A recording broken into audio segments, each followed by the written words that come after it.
Okay, this is going to go on page 52 of your note packet. Let me zoom out so you can see. We're doing 3 examples, so page 52 should cover it. Make sure you leave enough space to do 3 examples.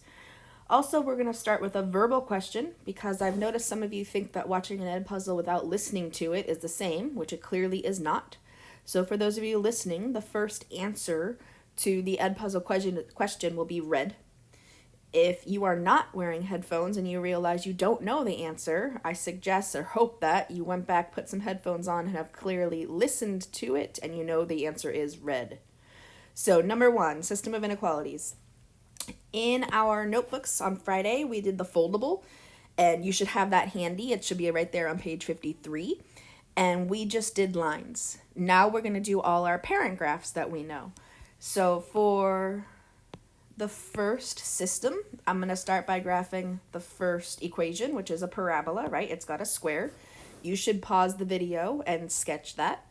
The locator point is going to be at -1, +1. Remember, parent graphs, this is part of your essential skill where it's actually going in the computer now. So you want to make sure you remember how to do these parent graphs. The A value is 2. So the neighboring point on the right is 2 higher, and the neighboring point on the left is 2 higher. But then you stop and you ask yourself, should this be a dotted or a solid line? So today you have your foldable. Check and see if this should be a dotted or a solid line when you connect the dots. Since it does not have an equal to bar, it will be a dotted line. So draw yourself a dotted parabola going through those points. And then we need to figure out, do we shade above or below? So the arrow is less than, or it's pointing to the left. Your foldable right there should say less than. You shade below the graph. So I'm going to lightly, because this isn't colored pencil, right? I'm going to draw some stripes. You shade lightly below the parabola. Below the parabola is where the solution is to the first inequality. But it's a system of inequalities, so we're not done. So look at your parent graph for the next equation. It's an absolute value graph. Find the locator point. The locator point is at +2, -3. The A value is a half, so the point right next door is half a unit up on both sides. Stop and see if it should be solid or dotted. So this one has an equal to bar. If you see a solid line, it is a solid line. So draw straight, make yours straighter than mine, straight pointy graph. And then figure out if you should shade above or below. So this is the greater than or equal to sign, or the arrow's pointing to the right. Your foldable should say greater than is shade above. So from the locator point, you're going to shade above. Again, pencil or colored pencil if you want, but lightly shade above, and then where it overlaps, that's your solution to the entire system. So my shading actually overlaps kind of a lot, and I'm going to make it extra dark. I'm going to change the color, but this is the solution to the entire system. So not down here. That would lightly be yellow, right? Because my yellow graph is down there. And not in here, but the extra dark is where they overlap. Okay, let's look at number 2. Parent graph is a cubic. So I'm just going to do these in different colors. This one's going to be blue. Find the locator point. You can always pause it and sketch it first and see if you did it right or not. 2, 1 for the locator point. The A value is 1, so the neighboring point is 1 higher on the right, 1 lower on the left. Stop and see if you should connect this with a solid line or a dotted line. It has the equal to bar, so this should be a solid line. Try to make it look like parabola going up, connected to a parabola going down. Then decide if you should shade above or below. This says y is greater than. Greater than is above. So from the locator point, I lightly shade, or I have to do stripes because I can't make this any lighter, above the cubic. Then look at the other equation. This is a circle. Find the center of your circle. The center should be at 1, 2.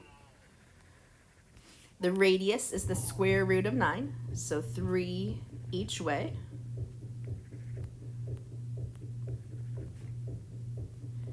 Then stop. Should you connect this with a solid line or a dotted line? There's no equal to bar, so this should be a dashed or a dotted circle. And then circle is different. In our foldable, you always had to have y by itself in order to decide if it's above or below. So circle is special. Write some notes about circle. If the equation of a circle is this symbol or the one with the equal to bar that says less than or equal to the radius squared, that's inside. You shade inside. If this equation of the circle is this symbol or this symbol, r squared, that's greater than or equal to, you shade outside. You could memorize it or you could test a point. And if you test the center of the circle, so the center of ours is 1, 2. If I plug in 1 to the equation and 2 for y, that's always going to give me 0 on this side. And then you can quickly see, it didn't have the equal to bar, sorry. You can quickly see if it's true or false. 0 is less than 9, which is why the inside is true. That symbol is the inside, lightly shade, and then where they overlap is the solution to the system. So above the cubic, but inside the circle. Okay, number 3. This is a parabola. Find the locator point. Find the a value, down a half on each side. Find if it should be solid or dotted. It should be dotted. Try to make it look like a parabola. Shade above or below. That's the less than symbol. Less than is down from the vertex. So light shading or some stripes. Then graph your other equation. Cubic, find the locator point. -1, -2. A value is 2. 2 higher on the right, the neighboring point, and 2 lower on the left. Solid or dotted, this one has the equal to bar, so it should be a solid, with pencil, sorry. Solid cubic. Above or below, that's the greater than symbol. Above, put your pencil on the locator point when you're doing above or below. Above the locator point is more like to the left. And then where they overlap is the solution. So any point in this red area, I don't know, like the point -30, if I plug it into this equation, it's going to be true. And if I plug it into that equation, it's going to be true. The red points are the solution. If you don't make it extra dark on your test, I can't give you full credit. Okay, so that went on page 52 of your packet, of your notebook, I mean. Hopefully you took the quiz individually and you took it seriously. Anyone who clearly took it seriously will be given the chance to improve their grade. And then next you should be working on your worksheet 1. I know I still haven't collected passports from last week, don't lose it. But today's the rest of the class period. I expect you to be working on worksheet 1, and you should have that done by the time you come back to class tomorrow.